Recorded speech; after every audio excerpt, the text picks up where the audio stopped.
Coming up on this episode of Brody Even Talk Pinball, we're going to do news and updates. We're going to review Monster Bash Pinball, and we're also going to take viewer Q&A. All that and more coming up. Double super jackpot!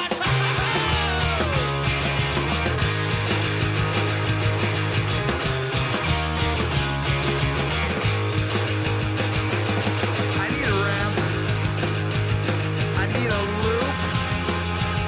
I want targets I can hit. I need the scoop. I need a double super jackpot in my life. That's right.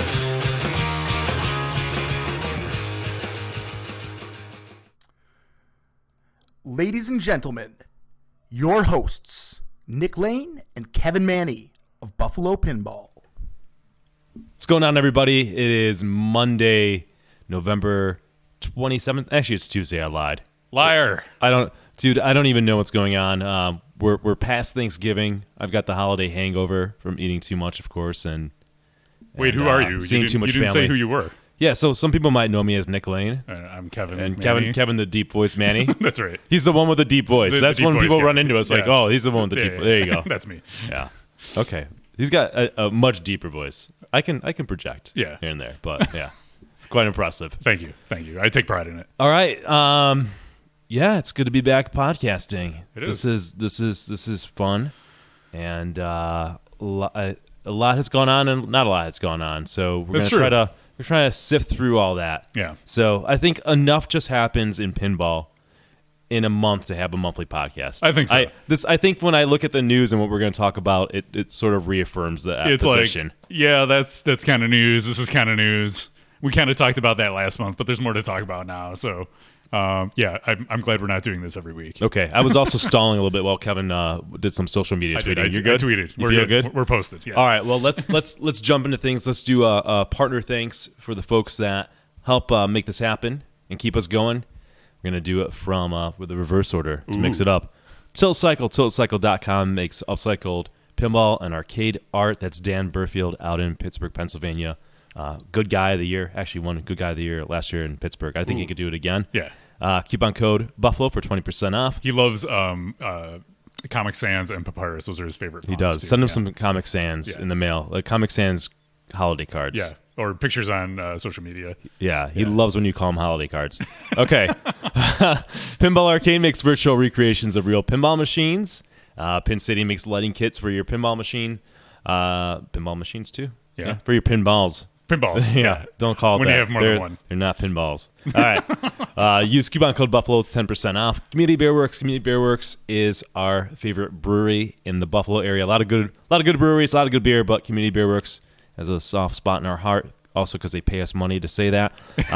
Delicious beer. They've got pinball there. Check it out. Titan Pinball makes silicone rings for your pinball machine and a lot of other accessories. I really like their what is it? Not socket set? Is that what would you call it? Oh, the what do adults nut call it? driver set. Nut drivers. Thank you. Nut driver set. I need to get that because it looks pretty spiffy. We gave it away one at our last tournament, so check them out. Use coupon code Buffalo, 10% off.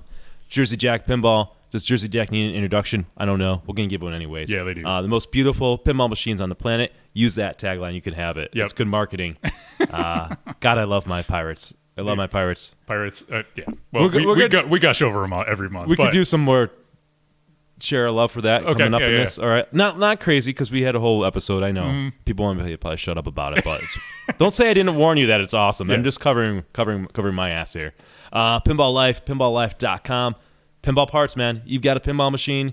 Pinballlife.com is going to be your best friend at some point because they're going to save you, and they're going to have the part that you need to fix your pinball machine. They got other cool accessories. If you're an alcoholic or you just like to drink beer moderately, or if you're like Kevin and you drink coffee, well, guess what? They have little accessory. What are they called? Pin gulps? Pin gulps. You throw that on your machine, boom. We put them on all of our machines on location. Totally recommend it.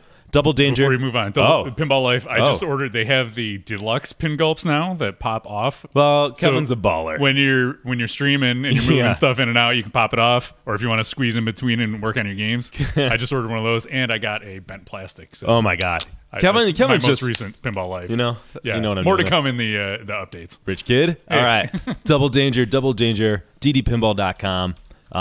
Awesome supporters of the show. They have pinball shirts, swag. They have Buffalo Pinball merchandise there. do. They're handling it now, so I don't have to go down to the post office. Which is awesome. And before the end of the month, they have a bunch of T-shirts on sale for $10. What? Yes. And if you Wow. use coupon code Buffalo, you can still save 15% on top of Well, now we're losing money, Kevin. I don't know why on earth you would tell them it. that. He was in chat last night, and I asked him, and he said, yeah. So He's maybe too good of a guy. If you want really cheap shirts, there you go. He loves the pinball community. do it. All right, and then finally, last but not least, Comet Pinball. Comet Pinball makes LEDs. We love Comet Pinball and Ryan, and he's got a fantastic shirt as well. Yep. Check it out. Okay, let's get down to business. Take it away, Kevin. All right. You guys want to talk about the Beatles? Because there's... I guess Not we much have else to. to There's talk not- about? I mean, by default, sure. the big news about the Beatles is it was streamed on our channel today. The first gameplay of it was That's shown. right. The debut of Beatles Pinball by Stern. None other than Rudy Soup. Rudy Soup of Buffalo Pinball. Who better? That's Who right. better? He's an ambassador for Yeah. pinball, really, if you Uh-huh. think about it. But yeah, he works at Tilt in Minneapolis, Minnesota, and they got the game super early. And I said, "Can you stream it?" And he said, "Yes." And he said, "All right, let's go out and do it." So he did it this morning. If you weren't able to watch it live at 9 a.m. Eastern time, you were either asleep on the West Coast or you were at work on the East Coast. Or, you're slacking off at work. Maybe you watched it. It's on our YouTube channel. I'm also, if you're watching live, I'm going to rerun it after this Look at that. show so you can watch it again. It's always on YouTube. I mean, it's Always on it's YouTube. just there for you. Yep, whenever you need to. So And I watched like a 5 seconds because I had an extremely busy day. But Rudy was like, he said he liked it. He's like, he seemed positive towards the game. yeah, so Rudy, if you've ever watched him stream on our channel, he is definitely a classics guy. He's got a lot of early Okay, solid well, states. that makes sense. And he's got a couple EMs. So this game is like right up his alley. So yeah, he said he really loved it. Said the rules were great. He had a couple really good games. He blew it up. I saw him nice. got like 7 million, which was a really solid game. It was cool to see the multi balls, and it looked like the shots are very smooth. I guess they re-engineered C-Witch a little bit, so the loop is easier to Oh, make. cool. and- I saw him making the loop. Yeah. And it occurred to me, I was like, wow, I don't remember really being able to do that on C-Witches that I've played. yeah, it looked really satisfying to hit those shots. So That's cool. it's a single level playfield, but it looks like they did a good job updating it. Looks fun. Unfortunately, the price and theme aren't really for me.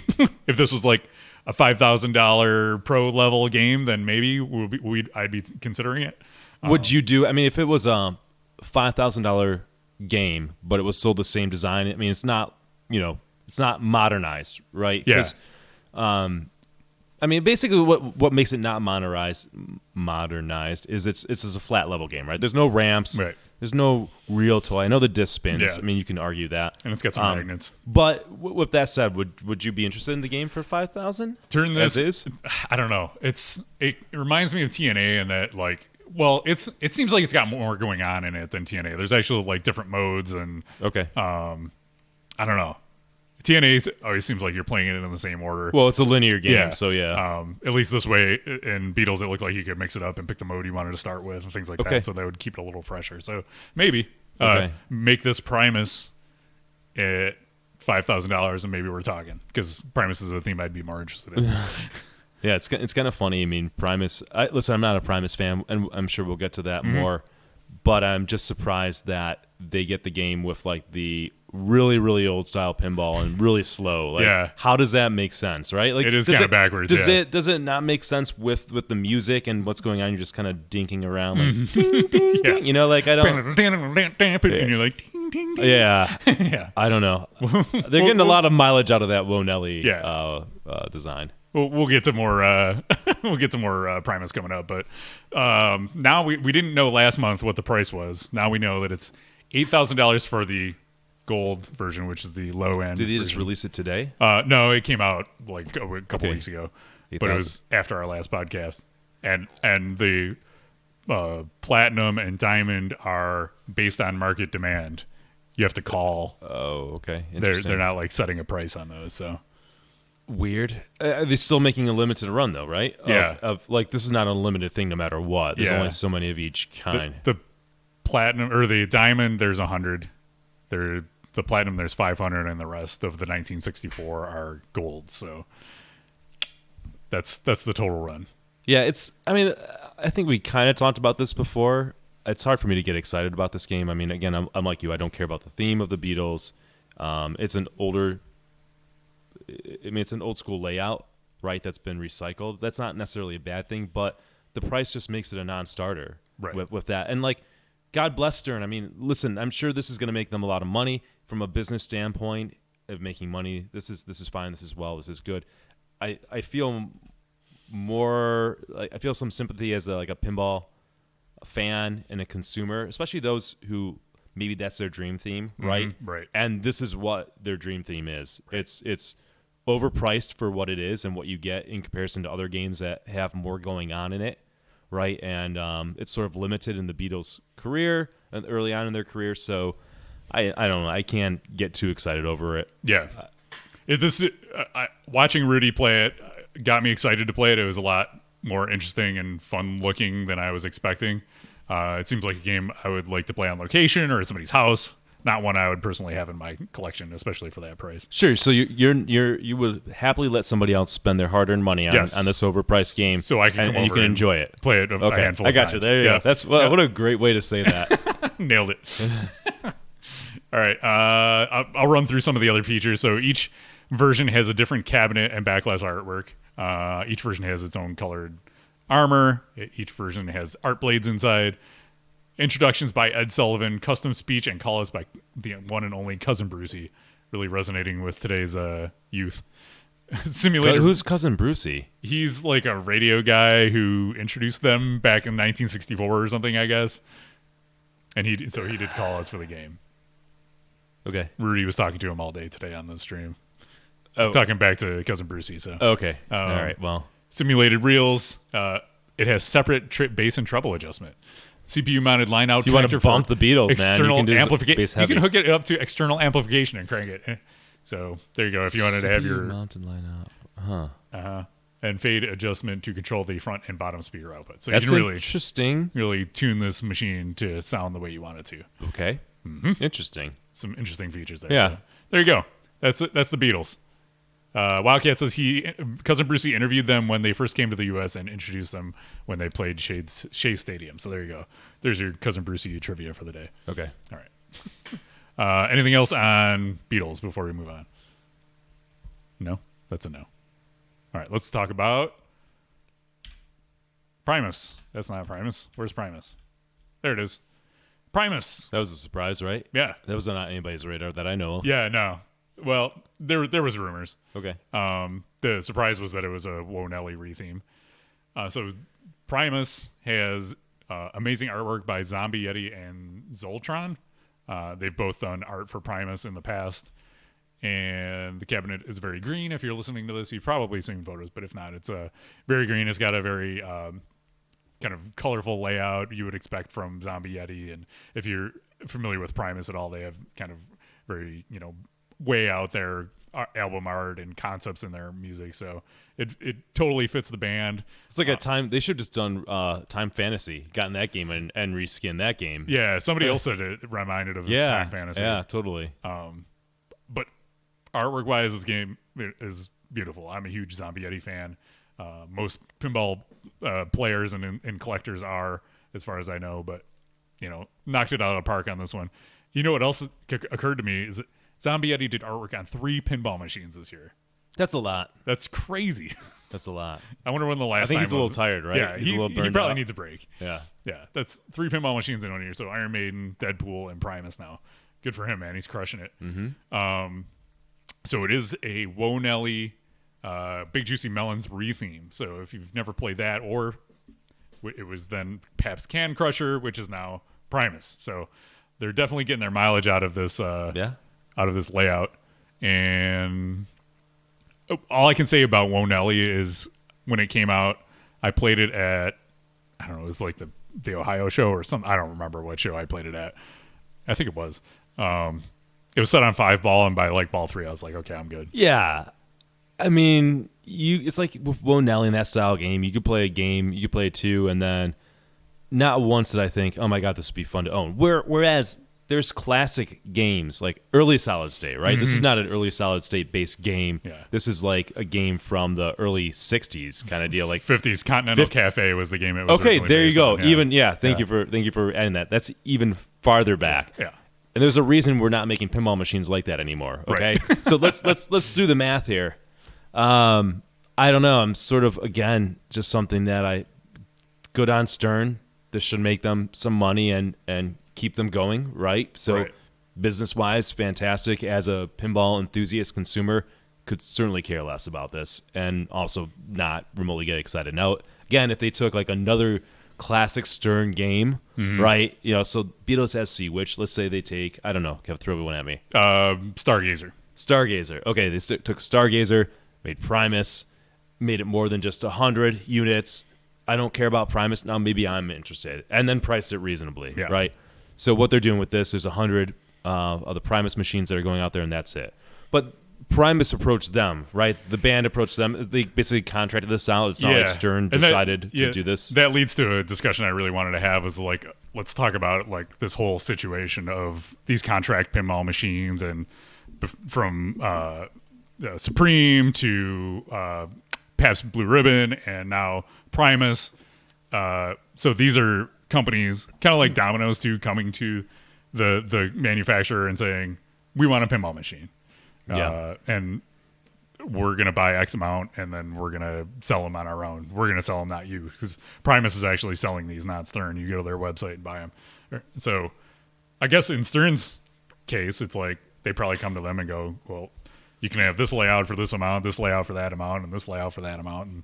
And here's the time and resources we'd have to put into it. And Well, it seems like the only option. Well, Batman Home Edition or Spider-Man Home Edition. you think okay, maybe That's what they did for Supreme. Oh, so they let them. Do you think they let them choose? I have no idea. I'm speculating. Yeah. Okay. But That would have been far better. I would have been far more excited because that's actually kind of an interesting machine. then they have to put more time and resources into it because it has a display that they have to animate, and there's probably more rules and everything involved in a layout like that versus Wonelli, where you're just like, okay, score some points, make sounds, get some call outs from Les Claypool, put some amazing art on it, you got a game, right? And I'm sure they have to figure out, our hardcore like Primus collector, there's probably 100 of them. 100 of them. Yeah. Well, they listen. I didn't tell you this yet, but there's one coming to the area. Ooh. One of my business partners, Brian, ordered one. Oh, is he a Primus fan? I have no idea. Okay. I All right. I didn't know. I don't know, but he jumped on it, and I think he said even today there's still like 46 Yeah. left or something like that. They're not flying off the shelf. Right. So yeah, Primus is very niche. So it's interesting. You can see why. Niche within a niche. Yeah, Niche. niche, whatever. Quiche. They, you can see why Stern goes with these big, huge, like epic Yeah. bands. Case in point. Because Can't you're even gonna go sell with out Kiss, 100 You're going like- to go with Metallica because these are the bands that they have a huge following. They're older, probably have more disposable income. Not that Primus is new, but they're a 90s band versus Metallica, which is like an 80s band, or Kiss, which is a 70s band. So you have a larger user base and probably older that has more money to spend. Plus, Primus, beyond a few songs, never got much radio The average play. person couldn't name. I can't name one Primus song. Like I know a Primus song when I hear it. Yeah. I know like the one they do for South Park and the one that was like on the trailer. That's Yeah. it. When that's it. And I'm not like musically isolated. It's Yeah. just not. So your point is a perfect example when somebody says, "Why don't you make this game by this Yeah. band?" Well, here's why: because Stern's out to make money and they don't want to go out of business. Yes. That's why they don't make your favorite band. And your favorite band probably isn't going to front $1 million to get this made, Yeah. So that's, I don't know. So what do you think about the whole concept in general, though? Like of Stern releases these games and then they get blasted on Pinside. People lose their mind because they're like, this game looks like it sucks. It's based on Nelly. I didn't even look. Is Yeah. that what has that been the reaction? Yeah. And like Zombie Eddie's like defending it, and people don't get it. You mean Stern? I mean, you mean Pinside? Yeah, got yeah. up in arms over a release of a pinball machine? Internet gets people So get- weird. I know. They seem like such nice people. So what do you think? What do you think? Do you think it's a net positive overall, or is it Sure. I don't pushing us backwards? Dude, what's the harm in it? One, again, anything that's going to keep Stern going, right? They make money. They keep the lines going. This is money for them to keep on innovating because there's costs and running other games and basically staying alive. I think that's good. So yes, I hope they're successful and they make money on that. Who cares if they make a reskin of a band that I don't care about and they have 100 units left? Like, again, I don't care. I think I care more or less like my example of the Beatles when they take like one of the most popular bands of all time, right? Like, and they only make 1,600 of them or whatever. That's more or less like, ooh, why did that happen? Like why not make unlimited runs of something that's so special and that so many people can like and make that accessible? I think that's where I become more critical. But in this case, if any band wants to go out and get a pinball machine and Stern's going to do it, it's pretty fantastic. That's awesome. And it should get maybe more people into pinball. Yeah. More Primus fans, all 100 of them. Yeah. I can't. All right. Stop it. So I had a point and then I totally forgot it. So never mind. Yeah, so I want to pull in a question that was going to be in Q&A at the end, but it kind of appeals to this. This is from Pinball Undesirables. He says, Beatles, Primus, and Batman 66, all higher priced than normal Stern, all rethemes with varying degrees of playfield and code changes. What would you like to see Stern do regarding these types of games? So this I guess it's kind of like the upward trajectory of pin pricing in general on lower featured games. Yeah. I see it. Here's what I was going to say. So I was reading a news release from Stern, and they don't position themselves as a pinball company in this. They position themselves as a lifestyle brand. Okay. So is Stern a pinball company, or are they a lifestyle brand now? For those machines, or just in general? I don't know. It seemed it was like boilerplate. So to me, that says this is what we are now. I don't know. I'm not going to get into the weeds with that so much. What would you like to see Stern do regarding these type? I mean, I don't know. What's the question around this? I don't know. I guess it's. Do you see the value in the super limited edition games? And they don't do anything for me. Yeah. They haven't touched upon like a theme that I really love and enjoy. I would almost be upset. Like I can't think of what that theme is right now. But let's say my favorite theme. What will be my favorite theme? Make something up. I don't know. The Hall & Oates. Hall & Oates. Okay, this is perfect. God, Kevin, you nailed it. Yeah. That's not even. That's serious. We've been friends for a while. Let's say they came up with a Hall & Oates pin, and they wanted $8,000 for it. Now, I would actually be fucking pissed off because, like, I would understand it from a business standpoint that you can't really maybe sell a ton of Hall & Oates pins, but I would also be pissed off from a pinball player because I'm not going to spend $8,000 on a Hall & Oates pin. So I don't know if that answers it. That's just my perspective on it. It can be frustrating to see. Again, now if Jersey Jack Pinball made a $9,500 Hall & Oates pin, and you would see everything in it, and it would be the most amazing thing ever. And it'd have like a saxophone that plays itself, right? And it'd have a mustache that opens and closes, and maybe it'd be awesome. And I'd be like, okay, it would have the private eyes that were watching you. I'm not just sort of like paying money because it's a limited thing, and I'm not just paying money because they've kind of turned the screws on my favorite theme, which is sort of what's going on. Yeah. And kind of gouging people because I know this is people's favorite theme, so I'm going to put a limited number on it, and I'm really going to try to get as much money. So from me personally as a consumer, I don't get excited about that. But again, from a business standpoint and keeping Stern in business, then sure, I get it. What are you going to do? It's really getting it more into the... Attack said it. There we go. This may be the nerdiest conversation in the history of humanity. That's right. That's what we're here for. Dude, I don't know what to...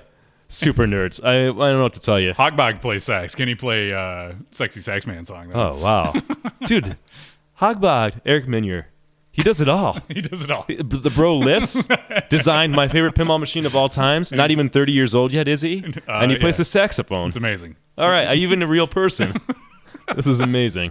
All right. So, yeah, bottom line is I think they're really getting more to making these collector's items based on nostalgia that they can really tap into this like high-priced, like upper middle-class, rich person market. You know what I mean?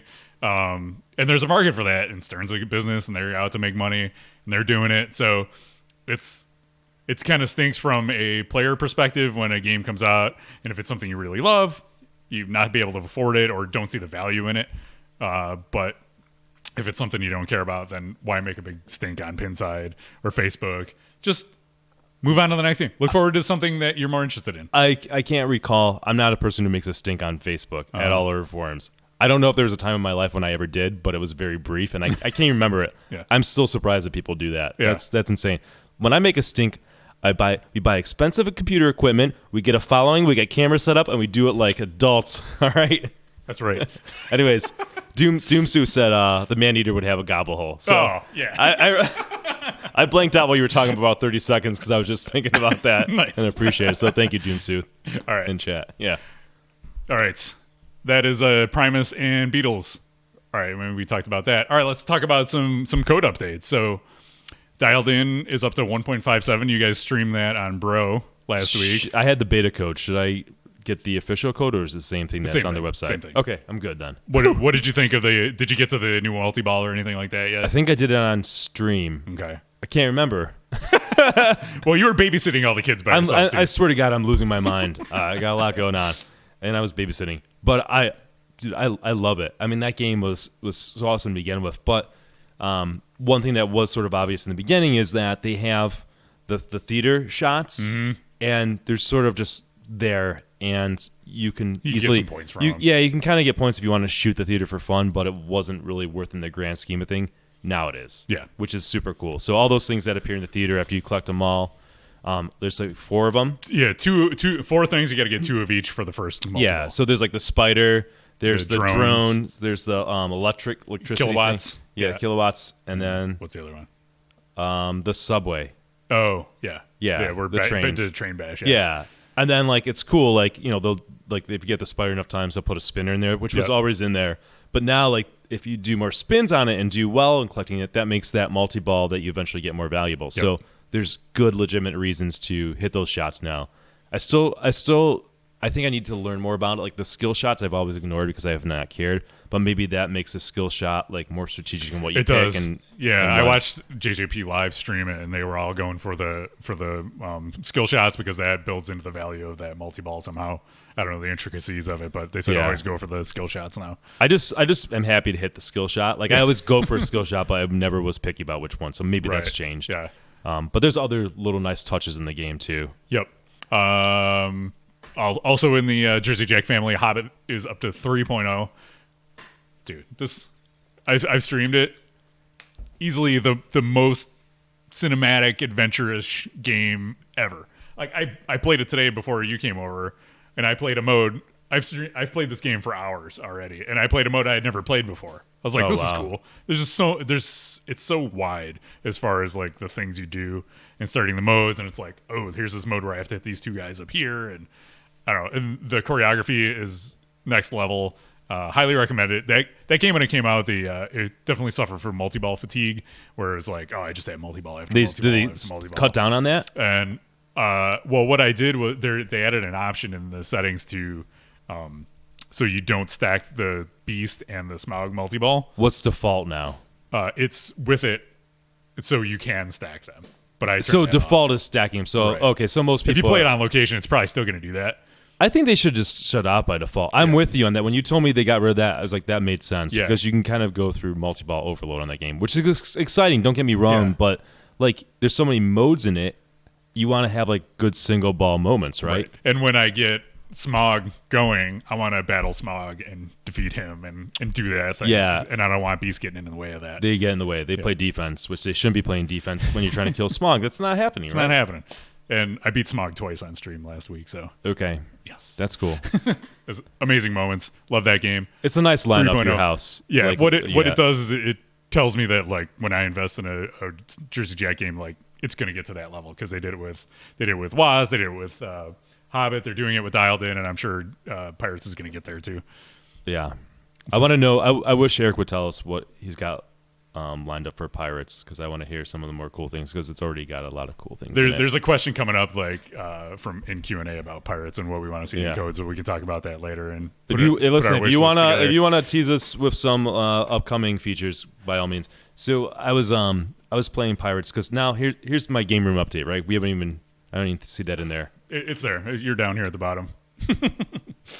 Next games are in. Oh, am I jumping? I'm jumping ahead. You're jumping ahead.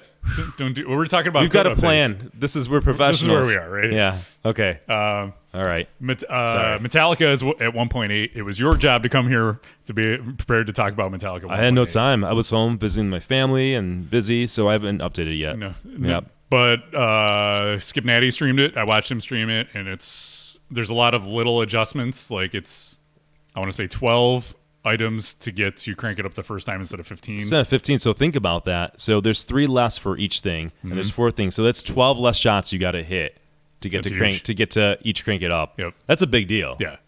And the Grave Marker multi-ball, when you get the drop targets down, you just hit it back all the way to the back once, and it starts multi-ball. That's better because that's so brutal that you can knock them all down, then you got to hit them twice before, and then you drain if you don't do that, and it resets the progress. Yeah. So a lot of times I just wouldn't go for it, right? Right.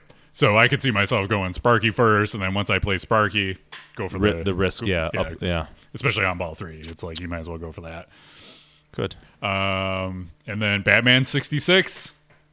They did it 1.0 2 years later. 2 years. 2 years. Oh shit! We should have got some like streamers. Like, look, gone. We should have. Kevin, you messed us up. This was the moment we've waited 2 years for. Just have streamers come down for 1.0. So we got to get in the car and go out to Dr. Ben's house and stream it now because we said we would. We're going to stream it and then we'll re-review it. We're going to update our review. Okay. Yeah, it's going to happen this Sunday. So if you're watching live or listening after the fact, normally we do the Brody Even Pinball on Thursdays. This week it's going to be on Sunday at 2:30 p.m. Because we're streaming Batman 66 1.0. Did it come with new Matchbox cars shipped out to everybody? I don't know. A fresh coat of yeah. All right. You can't fix that. For your Super Ellie. Dude, I gotta say though, this is why when Lyman comes out with a game, my wallet starts like opening up. Yeah. Because he makes it worth it. Mm-hmm. He makes it worth having a game. You want a game in your collection, okay? And you're likely to hold on to a game in your collection if it has a good deep rule set. Yep. Especially one that the designer or the person doing the software and the rules is going to support. He did that on his own time too. Well, same with Metallica. You know? Yeah, he's an artist. Yeah. I don't expect anybody to work after hours and stuff. I mean, Lyman's just an anomaly. Yeah. But that's fantastic. Yeah, that's really if you're getting a Keith Johnson game or a Lyman game, you're going to be good to go. I open my wallets. They're on the rules. Oh, and the code. Yep. Okay, perfect. Sounds good. I have a lot of. It'll get there eventually. Hopefully, it doesn't take 2 years. But yeah. Good job, Lyman. We love you. All right. So I threw this in here. Pinball was inducted into the Toy Hall of Fame. It's in Rochester. It's nearby, so that's why I threw it in here. It only took a ridiculous amount of time. Yes. Okay. They've been doing this for, I don't know, however many years. But one of the biggest things in America, pinball. Pinball made it in. Good. Along with the Magic 8 Ball and Uno. Fucking Uno. Jesus. Okay. Yeah. We did it. And Gary Stern came, and that's cool. He had a Star Wars. Nice. That's cool that he came out for that. And a Black Knight. Yeah, so we did it. Got some Uno fans in chat, I see. You pissed people off. Yeah. What's up, yo mama? How's it going? That's the most controversial thing I said. That's right. I just took a dump on Batman and nobody in chat. Nobody cares. Say something about Uno. Xbox 360 Naked Uno. Did you ever yes, play it? I've heard about. I've not. You told me about this in early days of when they first came out with the camera and like Uno was the only Jesus game Christ. you could play. I saw some penises. That's all I'm gonna say. Jesus God. Uno. Wildcat was there with me. Wow. Oh, all right. It was once a pure game of Uno has been ruined by technology. Yeah. Thanks, Xbox. Yeah, you did it. All right. Never give a camera to the internet. Going off That's the rails. All right. All right. Back on the rails. Let's talk a little bit about the local scene. So we had some big kind of shakeups and things in the Buffalo area. So Game On, kind of the home base of Buffalo Pinball. Yeah, I'm gonna cry. Announced that they were closing, and now they're closed. They closed their doors. So yeah, the place that near and dear to many of our hearts. I mean, we did a survey recently to try to figure out where we might open up new locations. Not open up, but put our machines in new locations. And overwhelmingly, people just preferred and loved Game On. Mm-hmm. People who play pinball. And so that's a huge bummer. I'm sorry to anybody who didn't come out and have their delicious burgers and chicken finger subs. We hyped it up CFS. enough. So we tried. Yeah, we tried. We also had an awesome tournament there a couple weeks ago that we broadcast. So didn't get there where the getting was good. So we're gonna take those games and find new homes for a couple of went to Lake Ward Distillery, which is also called the Barrel Factory. It's kind of a cool space. Check it out. They're open Thursday through Sunday, and then the majority of their games are going to a yet announced location in Buffalo. So we'll update you as soon as we can. So believe me, they have plans. This is something that I jumped on and kind of agonized over because I want those games back out on location from a business standpoint, but also because our community needs a place to play. Yep. Needs a place to have tournaments. So we'll get that back up and running. I guess the only saving grace is that we weren't going to have we did monthlies that game on. We weren't going to have a monthly in November. We weren't going to have one in December because it fell on like New Year's Eve. So this is an okay transition time. So we'll hit the reset and we'll start 2019 strong. That's the plan. We got some tears in chat for the CFS. The chat room is sad to see it go, but I'm sure there's solid CFS locations aside from Game On in Buffalo. I hope so. I'm sure none of them have pinball though. That's the trouble. All right. So along those lines, why don't you've been operating pinball machines for over a year now.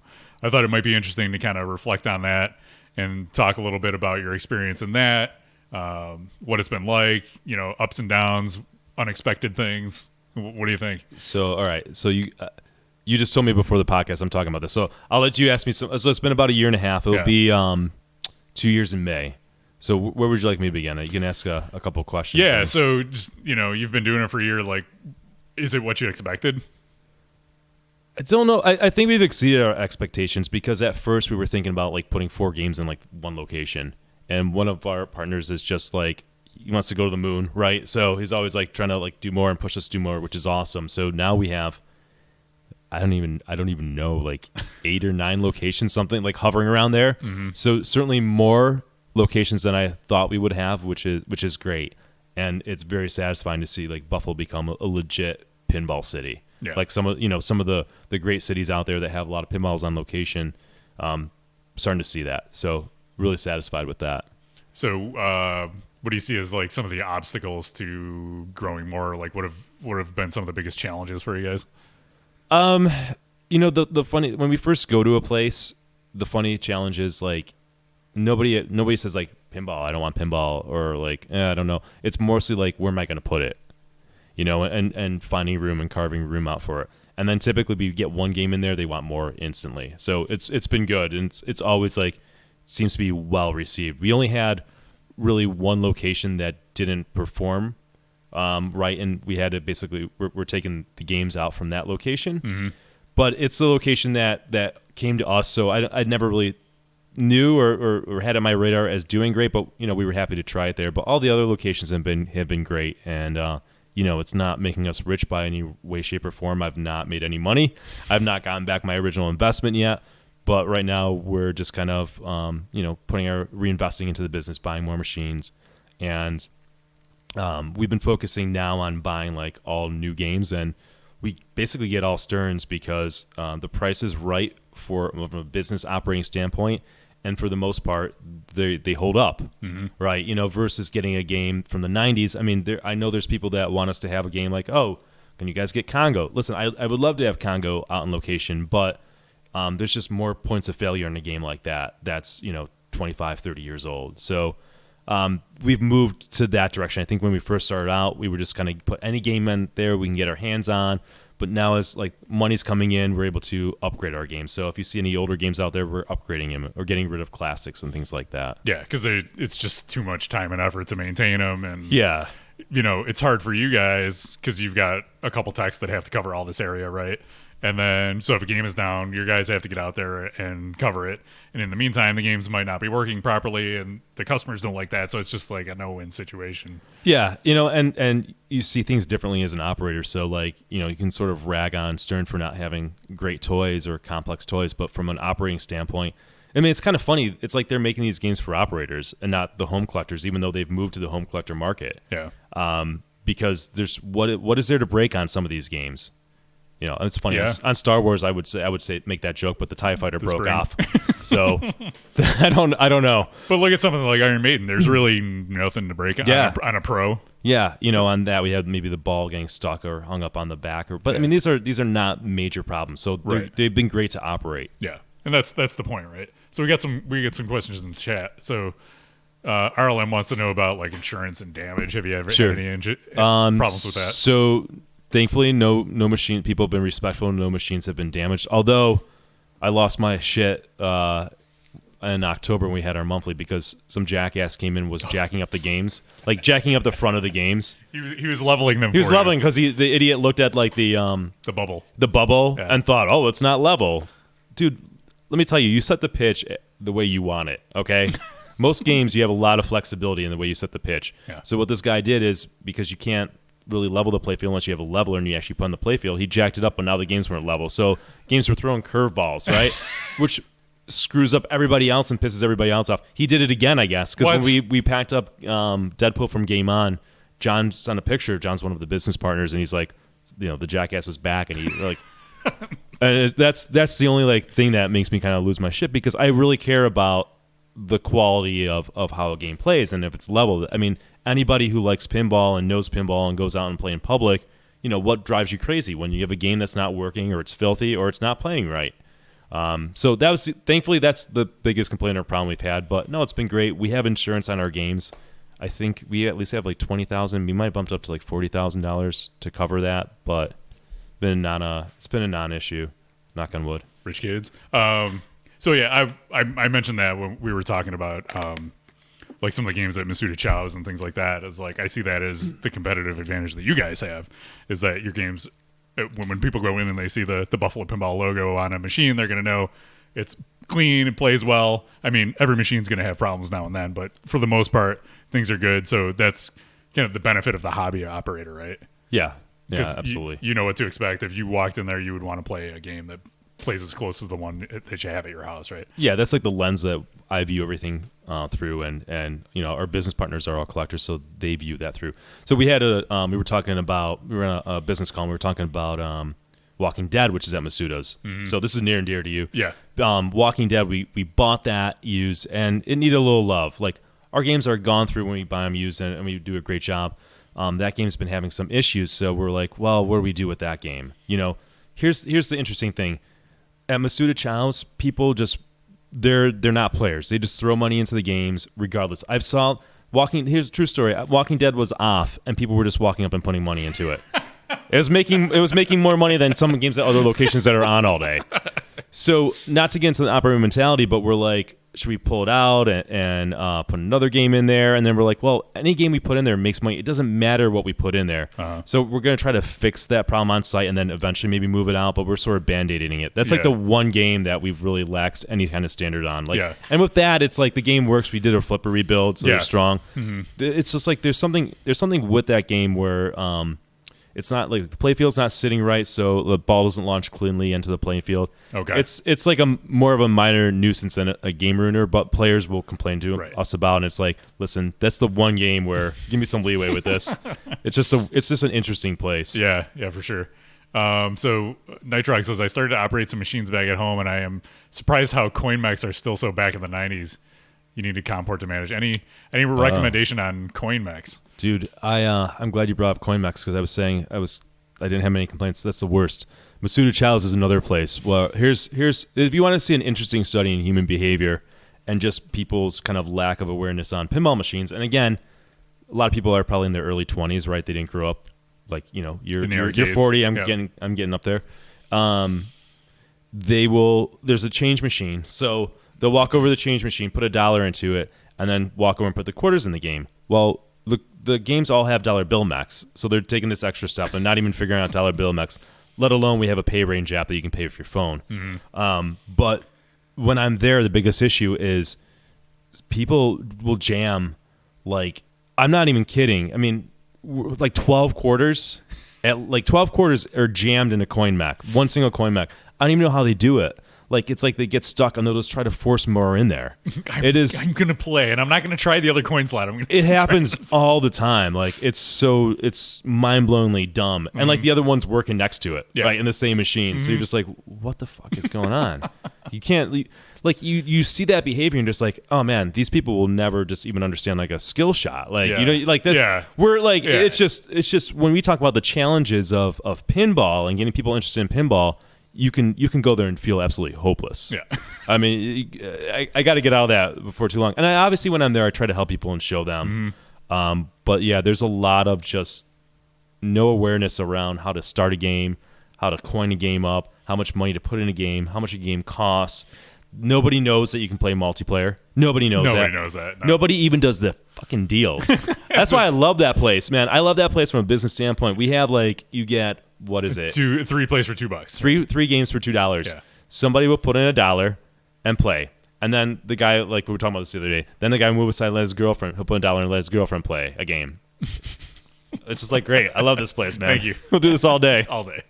So yeah, and then one last thing. I'm surprised that we've gotten some new people to play in our tournaments, but it's very hard to get people to play in tournaments. Yeah. I used to think that, maybe naively, that okay, we don't get a lot of people playing it. We had decent numbers for tournaments, but I used to think we would get a lot more if pinball was all over and people were playing it.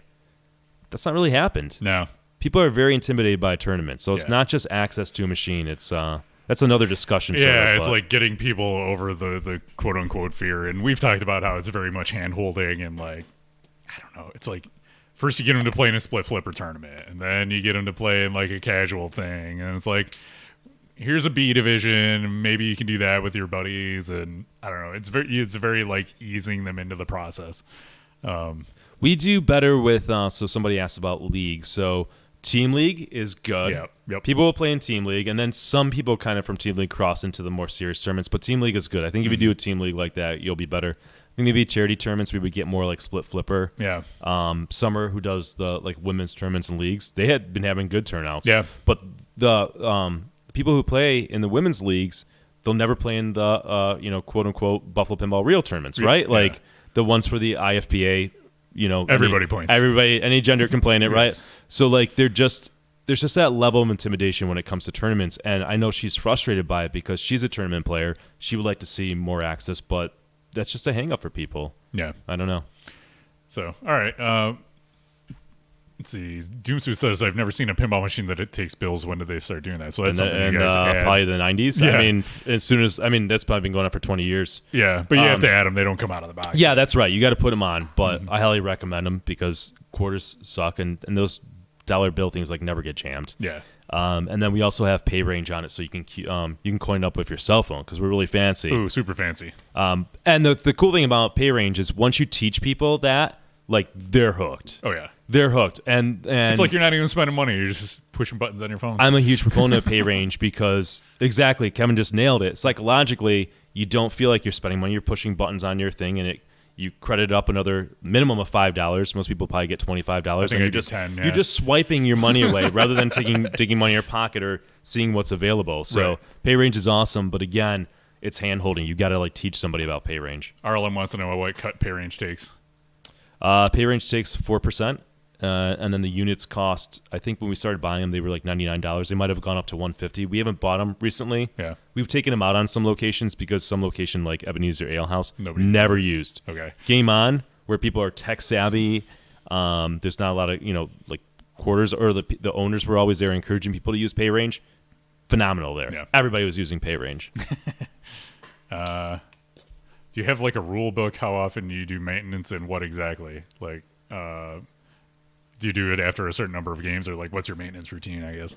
I wish we can say we had a great maintenance routine. Basically, hopefully somebody reports an issue with a game, and we have a chat with all the techs and we'll put in there. But we actually got a program that we like, an app. It's called Upkeep. Okay. Mike from one of the business partner found it out. I believe it was him. And you can just go to the app and basically type out the problem, the location, and then everybody gets a notification, and it will stay in a list until it's worked on. So that's kind of cool. It's a good way to keep track of all the issues with the games that we have to attend with, and you can put a priority. This is a high priority, it's a big game, the game's down, or if it's a bulb's out, something that you don't have to drop everything Run you're doing right to out get and to. do it. Yeah. And you guys also have a cell number on the apron cards where people can text in. Yeah, nobody's going to see that, but yeah. they don't. I do it because there. I know it's there. It's good. Yeah. It's there. Yeah. So having players and having a community who go to these locations and can report problems is huge. Yeah. And if you can find a business where the business owners like the pinball machines and also play them, and they're going to let you know when there's an issue. Versus, there's one location like Thin Man. We never get updates when anything's down. Like our Star Wars was down for, almost a whole month. We didn't know that, and it went from making over $200 a month to like $64 a month. So that hurts. Yeah. Although Roller Coaster Tycoon made some money that month. There you go. So people are asking about the cut, like between you and the location. I don't know if you want to talk about that or not, or like what the realistic expectation is there for an operator. I don't want to get into it. Okay. If you want to message me privately, maybe I will. I would just say this. I think you're crazy if you do this for anything other than a 75-25 split. So you can infer what we do, but pinball's complicated. It's a lot of work, and the reason a lot of times they're not maintained is one, there's not a lot of money in it. There's some locations that might be a huge home run and success, and you're like, wow, this is great, but there's a lot of work involved in it, and even if you're making a lot of money, you're doing a lot of work, and there's parts you gotta buy. It's way more complicated than anything else you can basically put out and vend. So I get why some people might do 50-50, but anybody who's doing that is crazy, and they're probably not taking care of their machines. Or they're just running themselves into the ground and doing charity work. So and when we got into this and we were trying to figure out what to price things at, we reached out to a number of operators. So anybody who's worth their salt and doing a good job will probably tell you the same. That's the advice we got. There you go. All right, so that's our recap on operating pins. I think that was pretty interesting. We can talk about our updates. What have we been doing personally in the hobby? I've been like modding the heck out of everything. I did a bunch of I'll answer. So he's you got one more upkeep. question? So I hope I answered upkeep. I think he was just asking if that was the name of the program. Oh yeah, upkeep. Yes, it is. Yeah, check it out. Okay, Yep. good. Sorry. So I bought a bunch of stuff on Black Friday because a bunch of pinball companies had stuff on sale. I should have done that, but I didn't buy Titan or Comet, but they have that's like the only sale they have all year. I tend to like buy stuff all year from those guys, so I don't wait and stock up during the sale. But they were just doing massive amounts of sales. But what I did get is I got a Run DMD clock. The clock that Mark Nagy's got. With that shows the DMD animations. That's cool. Is it coming? It's going to go up over there. Oh, damn. Yeah. They ran a sale on those. It was a discounted price plus free shipping. How much was it? It's like $200, I think. That's a cool clock. Yeah. I have no place for my game room, thank God. Yeah. I mean, That's cool. And he makes up to like ones that's like 4 times the size for like $500 if you want to go crazy. And I think Mixer Tuna's got that one. Of course. He's a baller like that. He is. What else did I get? I got the light I got around the back glass monitor on Pirates. Yeah. I got one of those for dialed in. Okay. This wasn't on sale during Black Friday, but I got a gold captive ball and Newton ball for my Hobbit, and I decked it all out in Titan rings because I got green Titan rings on it now. It's looking good because it had super bands on the flippers. Okay. Can't have that. No. Nope. And I also got Pinnovators headphone kits for Tron and Adam's Family, so I could do direct audio feeds on those for my streams. So nice. Look for you those. didn't mess around. No, Kevin doesn't mess around. I was like, look at all this stuff on sale. I can get all this stuff I've been kind of thinking about getting. So that's cool. It's they got me hooked with the slight discount. I was like, all right, here, have some money. Nice. So that's what I've been doing. No big moves this month, but last month we got Hobbit and we did all the big stuff. So this month was all like let's trick these games out a little bit. Okay. What have you been up to in your game room? Well, I was gonna say about I'm not a huge mod guy like you are, but I think I saw on the JJP Pirates thread that the mod couple, they've been doing a bunch of mods for the game and like coming out with more mods. The one I think I just saw before I came over here is that they have like mods for the pop bumper. Yeah. Like I like that because it's just like regular plastic on a couple of them. Yeah. So I can see I like mods where it's like it looks like it almost should have been there. It just flawlessly blends in. And I would far more say no to a mod than yes, but I saw that and I'm like, man, that looks pretty cool. I might have to get that. I want to kind of see them in person first to see how somebody the colors match. Yeah, that's the thing too. Yeah. It will drive me nuts if it doesn't match because a game like that game needs nothing. Yeah, that's the kind of thing. So I feel like a kind of crazy trying to add to it, but But I it's know. also you want Caught to my eye. make it yours a little bit. It's my favorite thing, and like I'll keep it forever, and yada yada yada. So like I don't mind if I can find some cool things for it. Yep. And over time, you'll start seeing them on other people's games and stuff, and go, yeah, that's what I want. And Yeah. So that's cool. All but right. you got all your games in the basement. I got. Oh my god, this was such a consternation going back from the springtime because we were gonna make a VR room. All right, so a room dedicated to VR because you need space for it. And like every time I played it, my computer was in like my laptop was in like the living room, and I have to like move an ottoman, roll up like a rug, and like create the space. So Martha loved that, and it's just a pain in the ass. Yeah. So we're like, okay, we'll move the games downstairs. There were 2 upstairs, something like the 2 or 3. Yeah. So we moved them all downstairs. Kevin was helpful in that long process. Jay damaged my Pirates of the Caribbean armor, of course. So I'm gonna hold that against him for the rest of his life. Yeah. I did some touch-up paint. It looks pretty good. You did. Got everything in downstairs. Kevin helped me take out the head, hook the head up back up, put it on, and I feel much better because that was a little rough. Mm-hmm. But we got it down safely, and I'm able to play the games freely. Came home from work, played a game.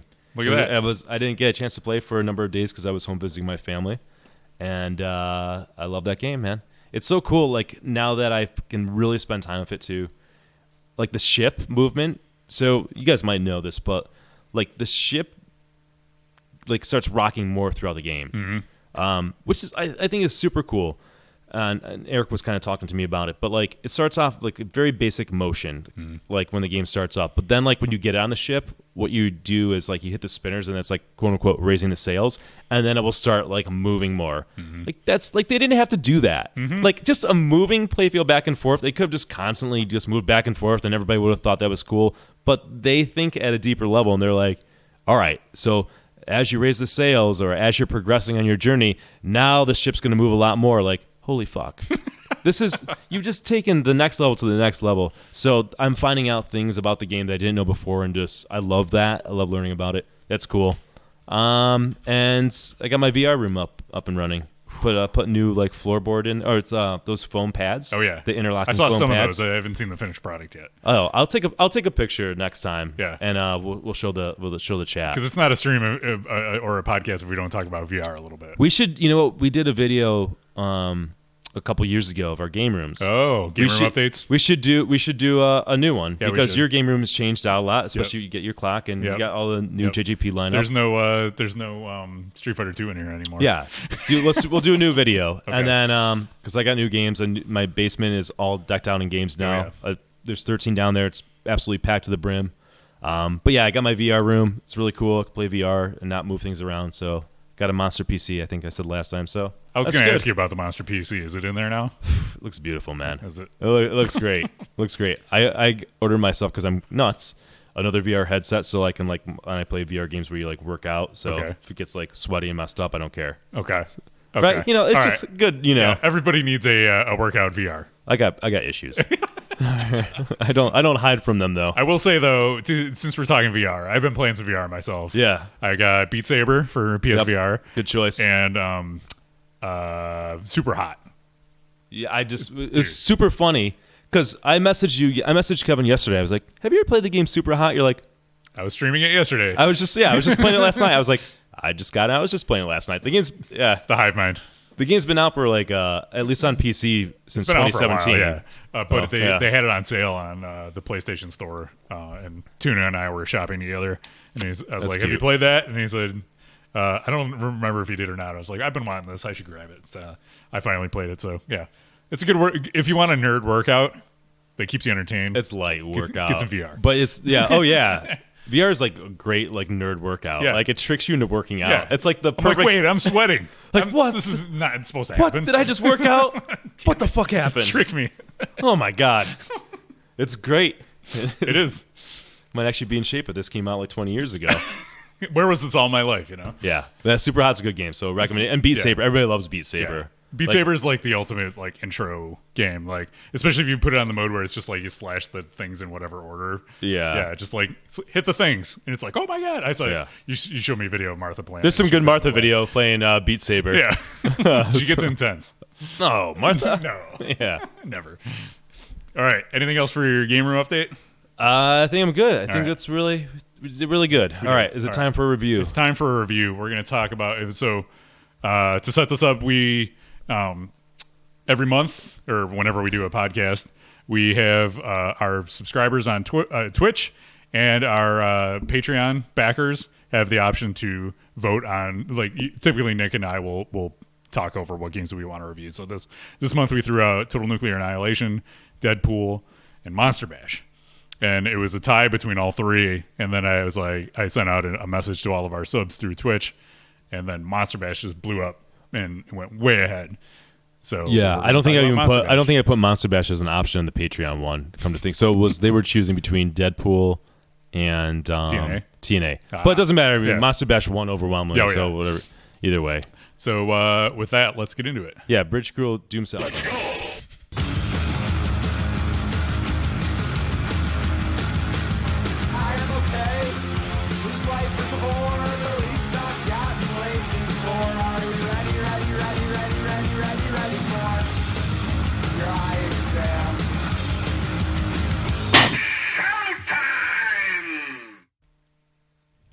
Alrighty.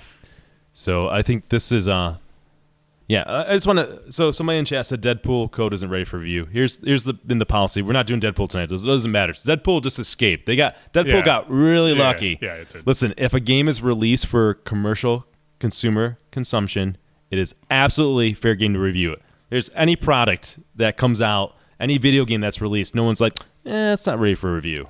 No, totally is. No Man's Sky came out and it was garbage. People were like, they weren't like, we should give them time to really bring this up. Let's wait to see. Maybe they'll fix the game and put the rest of the game, or Sea of Thieves, which is a joke of a game, that got reviewed. And you review it because people look to these reviews for people who've played it and people who they sort of trust, right? Mm-hmm. They match up taste to say, what do you guys think? Yeah. Is it worth buying it now?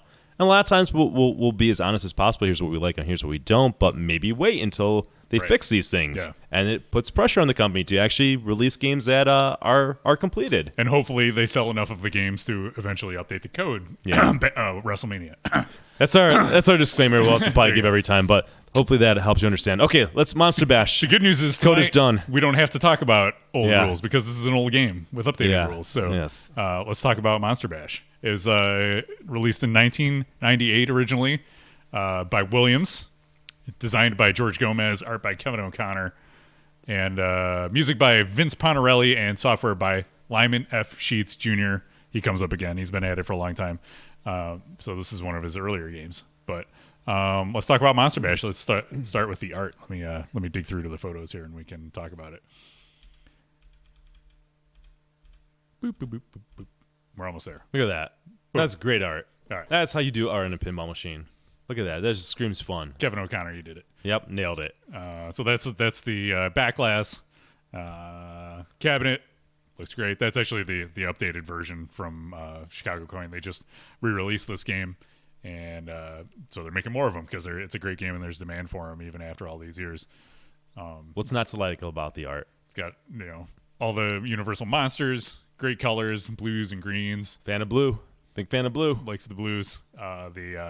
The placement of everything is good. It just looks good, man. Mm-hmm. It's a great looking game. Mm-hmm. Classic art. Not too busy. Everything's drawn well. Yep. Illustrated well. All the shots kind of play into the art nicely. That's true. Because it kind of outlines where the shots are on the art. Like you see like those yellow kind of bars going right. It's like here's where you shoot it. Mm-hmm. And it's right. There's something to be said about not having a game that's cluttered with too much art on a pinball machine. You're able to look at it and kind of figure out what's going on without kind of getting your eyes crossed, being confused by it. Yeah. So that's cool. I like it. It's clean and it's good. Yeah, he nailed it. And it's fun. More than gets the job done. Yeah, Way more than gets the job. He's put in overtime. Gets the job done plus. Yes. Yep. Good job. We love the art. Sounds. This has some amazing call-outs. Yeah, it does. It holds up. The game holds up extremely well for being a 20-year-old game. Yeah, right. You just think about that. Like, that's pretty damn good. Yeah. The super jackpot babies and all that stuff, and every time you hit a shot, you hear from one of the different monsters. The voices and call outs are good. The voice acting's good in it. The music's great because you're trying to get the band together to play the rock show. Yeah, and they all have like each monster. I think has their own custom song, right? Yeah. Yep. So there's that. There's that cool intro when you get to what is it? Monsters of Rock. Monsters of Rock. Yeah. Yeah. There's the cool intros for them. Just nails it, man. I like the sax solo that he does when they do that. Naturally. I bet Eric could play that too. And like humor in it, man. Like it's just like it screams fun. There's great humor in it. It's that classic 90s, humor, great call outs, good voice acting, good art. It's that whole package you would want. It's in the vein of Monster Bash and Attack from Mars that really kind of nail all those great aspects of pinball. So, all right, good on you, sound. I'm scared to move away from the pictures here because it's going to reset and go back to Beatles again, and we don't want to see that. Mm-hmm. Toys. Let's talk about toys. There's a lot of toys on this. Yeah. You got Frankenstein, who you hit the stand-up targets You there. bash him. And then he lays down, and then there's stand-up targets underneath him, and then you can hit a ramp underneath him to start a multi-ball. No, wait, you don't hit. He starts off laying down. He comes up, and you bash him during multi-ball. Oh, is that what happens? Yeah. How it goes? Yeah. That's right. You got to hit him. He's got targets in front of him. You hit him, and then that opens up, and you shoot and start multi-ball. And then he comes down, and you bash him. During Monster Bash. There Yep. you go. Mm-hmm. I get it. There's another bash toy in there. There is. Let's see. I don't know if we got a picture where you can see Frank. Well, Frank hides in the coffin over on the right, and he comes in and he mystifies you with his semicircular movement. That's like one of my favorite callouts in pinball. I still remember the first time I heard that. It made me laugh. So, he's great. That's a great call out. He yells at you for scuffing up his Bruno Mollies and stuff like that. That's great. Who doesn't like when Drac comes out? That's like Martha's favorite thing when he comes out. Yeah.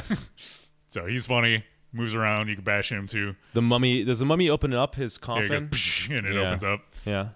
You got the creature on the left. He's got the hologram there that lights up, and you can see him under the playfield. You got the phantom flip technology. So the pinball machine will flip on its own and make the shots, quote unquote. Doesn't always work. Will hopefully make the shots for you. Yeah. I like to turn it off because it will really mess you up, but it's cool as a gimmick. Yep. What else? It's got the Bride of Frankenstein. Mm-hmm. And Frankenstein. Her head pops up, right? It's like I think it's on like a coil. Yeah. It's hard. It's you kind of forget about it because there's so many damn toys in the game that doesn't stand out, but it's cool. To me, this is George Gomez's best game. Yeah, it's pretty amazing. Yeah. My favorite George Gomez game might be Johnny Mnemonic. Really? Kind of weird. Wow. I like Johnny, but I think this. But I'm not saying it's like a better game than Monster Bash as a whole, but like me as a player, I like that better. Yeah, it's definitely more unique too because Monster Bash, gameplay wise, is very similar to Attack from Mars and Medieval Madness.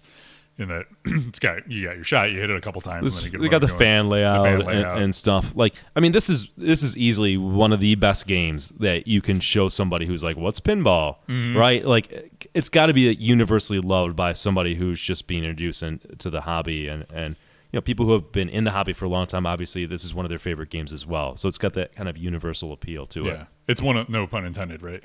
Universal monsters. I see what you did there. Mm-hmm. I was aware of that, but and there you go. I kind of nailed it home.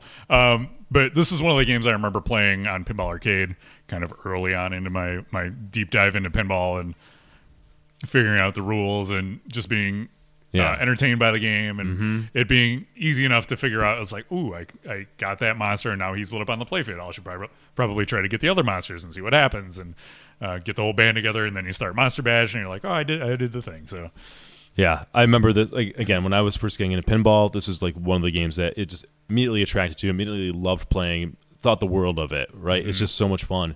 And not long into playing real pinball, I was able to get to the wizard mode. Right. Yep. Not all the one where you collect all the instruments, but that gratifying moment, right? So that's cool. Yeah, absolutely. So let's talk about the DMD and lighting. So we got to kind of put a asterisk on this that we haven't played the new one yet, which has updated lighting and DMDs. So we're basing this on the original. Yep. But I think DMD wise, it's got great dot art. especially in color DMD, always makes it even better. It's all the hand drawn stuff. No movie clips converted into dots or anything crazy like that. Again, this is kind of peak 90s Williams DMD artwork, in my opinion. I don't know if you had any thoughts on that. Or no, they just did a fantastic job with it. It's not lacking in any way to criticize. It's pretty much perfect. Yeah, the lighting doesn't stand out to me as anything like mind-blowing. Yeah, they don't, not lighting in the 90s, all right, even towards the late 90s, is nothing what it is today with LEDs and all like the light shows. I mean, nowadays it's like light shows are the new toys with what they're able to do. They're able to do so much more, and obviously it takes more time to program, so you kind of get that. It's got the cool, when he gets electrocuted, right? I think it flashes and there's that moment for the multi-ball start. Yeah. It's alive. Yeah. Okay. And Metallica, when you electrocute Sparky, pays like an homage to that. Yeah. Right. That's total call out to that game. And right. It's Lyman on code in both games, so that makes sense, right? So that's cool. But yeah, I mean, it's just I don't think it stands up to today's like lighting effects. It would be pretty lame by today's standards and what some of these games are doing. But for the time, it's what you would expect. It's solid. We have some comments in chat saying that the new lighting is amazing. RLM says new lighting is a 20 out of 10, and I've heard that. Oh wow, that's cool. I'm excited then. So what I heard about it is it lights the different. It's got RGB lighting in it, and it lights the different areas of the playfield to correspond to the different monsters and stuff. So I'm really looking forward to trying that. Yeah, that's cool. It's nice that they updated that. I mean, that's something that you can look at, and we were just talking about. It's like, okay, I can see room for improvement there to bring it up to the standard of today's games. Yeah, what you would expect buying a new in-box Stern or whatever like that. Yep. So it's good. I'm looking forward to trying that. Let's talk about gameplay. We talked a little bit about it. It's got the fan layout. Yeah. Good shots. What are your thoughts on the gameplay? Somebody in chat, I'm sorry, I don't know who it was, said the ramps are butter smooth, and I would totally agree. It feels really good to hit those shots, and you can kind of get into a groove where you're going back and forth. Extremely satisfying shots. Matter of fact, all the shots in the game are satisfying. Yeah. The spinner, I don't love the spinner shot, but who cares that the spinner shot's not the best shot? It doesn't match up with all the other ones. It's not a bad shot, but it's a center shot. So center shots are never that great. Sure. Yeah. But it's a weird off center. It's a little off center. Yeah. But yeah, the game is just shoots great. Yeah. I don't know if it can shoot any better. It's got those. One thing that it stands out to me when I think about like the layout of the game is it's got those much like on Lord of the Rings back there. It's got the George Gomez super long ramp. They're not tall. They're kind of like shallow in pitch, but it takes a long time to get to the apex of the ramp. So you can go a long way on that ramp and still have it come back to you if you don't hit it clean enough. You know what I'm talking about? So that's something that stands out. I don't necessarily the bride see it ramp on the left is the one I'm thinking of. It's like whoosh. It makes a sound too. There's a sound that choreographs to that too. Sneaks back, yeah. So that's cool. It's it gives you a long when you hit the ramp. I heard him talking about this. I think on the head-to-head podcast interview, George Gomez, and he says that gives the player a long time to kind of react to the ball coming back to you. Especially for a new player, it's like you've got time. It's like, oh, here it comes. I can get ready and then hit it again. So it's well thought out. Yeah, cool. Yeah, great fan layout. I echo a lot of what you say. Even the kind of saucer shot on the left is very easy and findable. Yeah, don't love saucer shots. That's probably one of the last things I go for in that game because you got to hit the saucer, then you catch in it. It's a little boring compared to the rest of the shots in the game, but whatever. Yep. That's kind of a George Gomez signature too, because he's got it on fast break. Yeah, a lot of his layouts he likes to throw. Got fast break, Sopranos. Mm-hmm. Does Lord of the Rings have that? It's got the like up kick over there. Yeah. That's more like Medieval Madness, but there's still a shot. Yeah, Medieval Madness. Spot. Yeah, he likes that. Yep. All right, rules.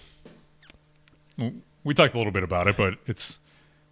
Yeah, so I mean the rules are good for its time. I don't think they stack up as much as what we demand in a game these days for a game to be like great, right? To be something really special to talk about. But cool rules. I mean, you gotta play through the modes if you want to collect their instruments to get to the ultimate wizard mode, right? So that's cool. It gives you something to certainly to shoot for. There's the what I want to say, the idea of stacking the modes with multi-ball, right? So you want to not start the Frankenstein multi-ball, which is kind of counterintuitive to newer players. Like, wait, I don't want to start multi-ball. It's like, no. You want to start the modes first and kind of set the table, and then bring it in, and you get a huge payoff. So, kind of like I like that. I like that where it's just not straightforward. Okay, get multi-ball. There might be things to do beforehand, and there's a risk reward if you're playing in a tournament.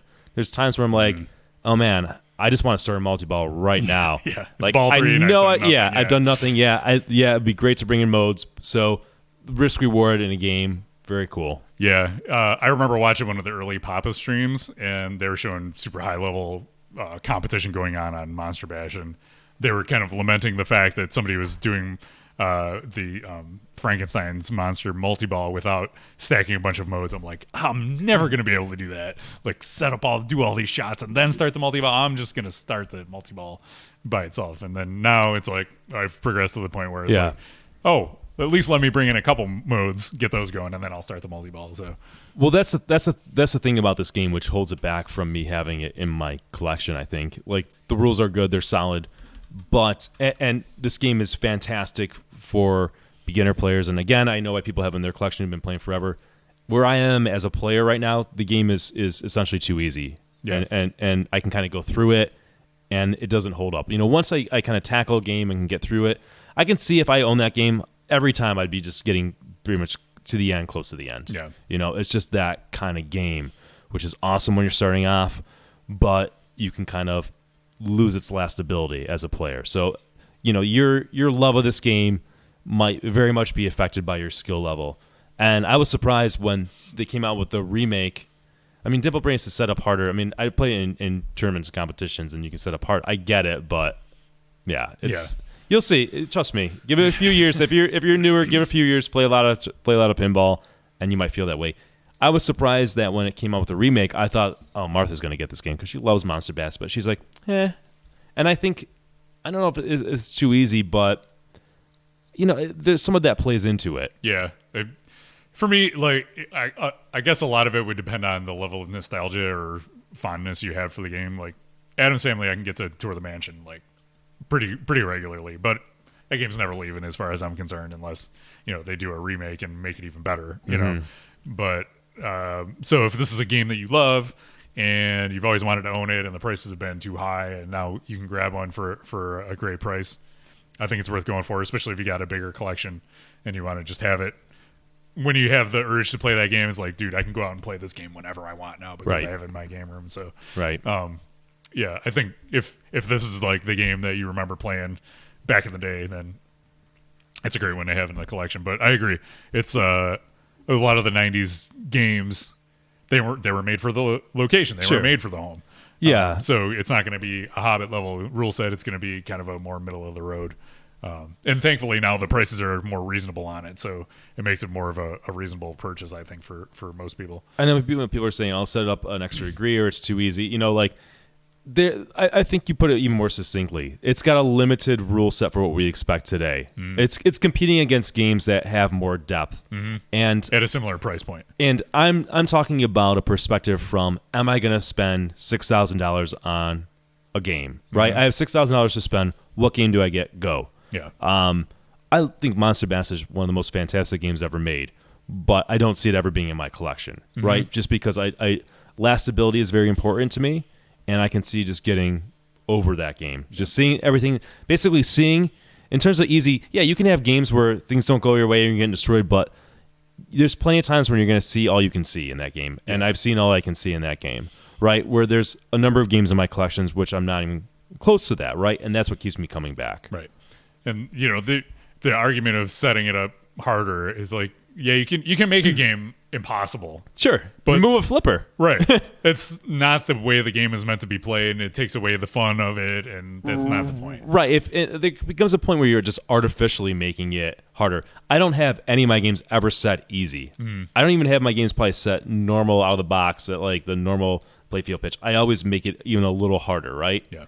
I'm not ripping out every outpost, but you get the impression. Yeah. You get the idea. Yep. Anyways. All right, so that gets into the lastability of it. So I would say probably for a newer player or somebody who really loves this this theme or this game in particular, it's going to have some staying power, right?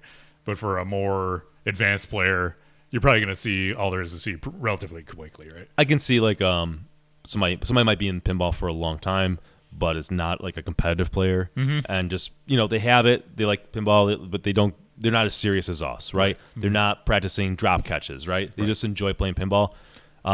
Great game to have in your collection. Do not get me wrong when this is just Nick Lane as a player, my gut feeling and why it won't be in my collection.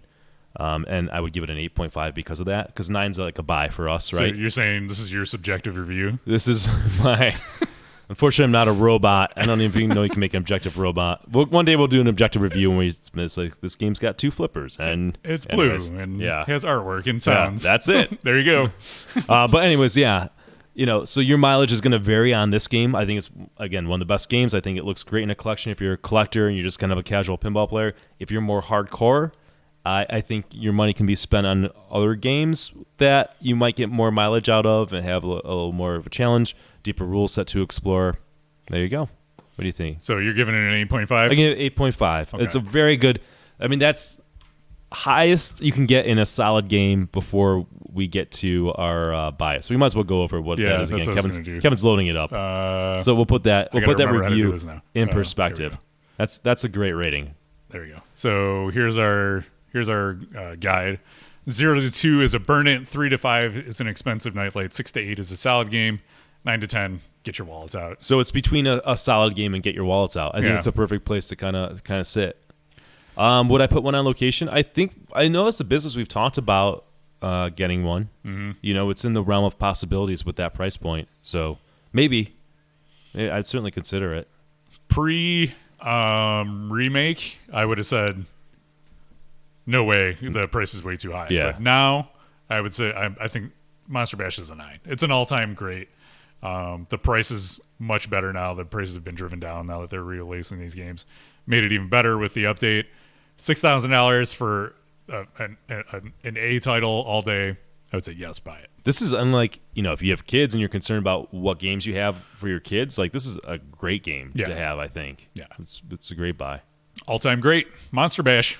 There we go. So there you go. Rudy Soup says it does great in casual settings, so I guess we'll have to buy it. Thank you. There you go. There you go.